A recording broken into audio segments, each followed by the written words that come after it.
Время новостей Татарстана на ТНВ. В студии Алексей Калиничев. Здравствуйте. И вот о чем расскажем. Затопленные улицы, упавшие деревья и испорченные автомобили. Была огромная лужа, примерно по капот. Машина получила гидроудар. Как Татарстан всего за пару дней превратился в большую Венецию, расскажет Ленар Гинатуллин. Проливные дожди не дают комбайнам выйти в поле. Дождя успели 2 дня ячменя убрать. О том, как плохая погода влияет на уборку урожая. Вероника Гайнутдинова. На пороге Татарстана африканская чума свиней. Заболевают домашние свиньи и кабаны. Как защититься от вируса и могут ли заразиться люди, расскажет Рамиль Галиулян. Каждый цех и офис по врачу. Патологии со стороны суставов, патологии со стороны шейного, поясничного отделов. Как будут укреплять здоровье сотрудников, знает Анна Городнова. Вы нам, мы вам. По такому простому принципу намерены работать регионы ПФО для реализации нацпроектов. Для этого создают специальную платформу, называется она «Смартека». Здесь с лучшими проектами регионов смогут знакомиться соседи и внедрять их у себя. Сегодня в Казани стартовала стратегическая сессия среди глав Приволжского округа. Какие проекты Татарстана приглянулись губернаторам, расскажет Зарина Ахметова. Если раньше их разделяли километры, то теперь преград для обмена опытом нет. Все самые лучшие лайфхаки губернаторов и руководителей регионов собрала библиотека умных решений «Смартека». И сегодня свои двери к лучшим практикам первым открыл Татарстан. Например, проект «Фабрика предпринимательства» уже работает в 20 регионов страны. А еще единый центр кредитования, архитектурный десант, совет предпринимательства. И это только часть проектов, которыми готова поделиться республика. Мы считаем, что это очень важно, быть в динамике, быть в курсе всех событий. И вот такой возможности у нас раньше не было. Как сегодня рассказал Рустам Минниханов, Татарстан разрабатывает специальную цифровую платформу. И она будет открыта для всех регионов страны. И позволит узнавать, как в республике, например, создают парки и скверы, внедряют бережливую поликлинику, как будут очищать Волгу. Это все по нацпроектам. Некоторые успешные решения в пример приводит агентство. Сегодня уже разрабатываем в рамках поручения президента такую федеральную платформу цифрового омбудсмена. Но для нас примером послужил как раз положительный опыт республики, о котором рассказывал и представлял Рустам Нургалиевич. Ориентиры, результаты национального рейтинга. Благодаря ему регионы видят свои плюсы и минусы. Татарстан сегодня в тройке лидеров. В первую очередь, это все, что связано с формированием комфортной городской среды. Второе, это...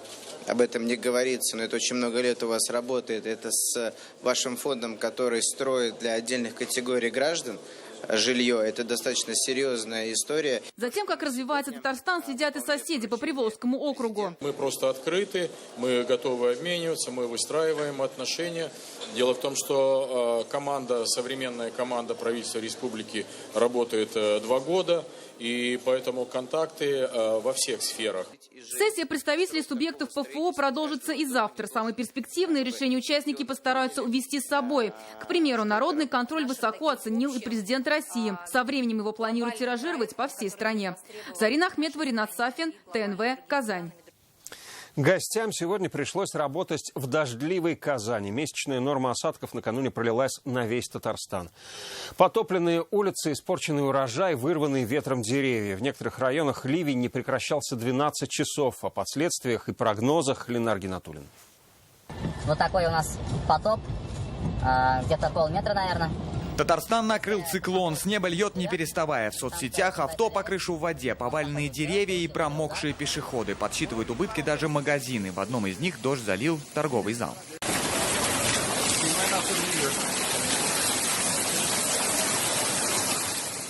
От ливня пострадал и Рэм Загидулин. Он не смог объехать лужу на улице Дзержинского. Вода, по его словам, переливалась через капот внедорожника. Машина получила гидроудар. Вот 2 машины тут, моя и БМВ еще, новенькая.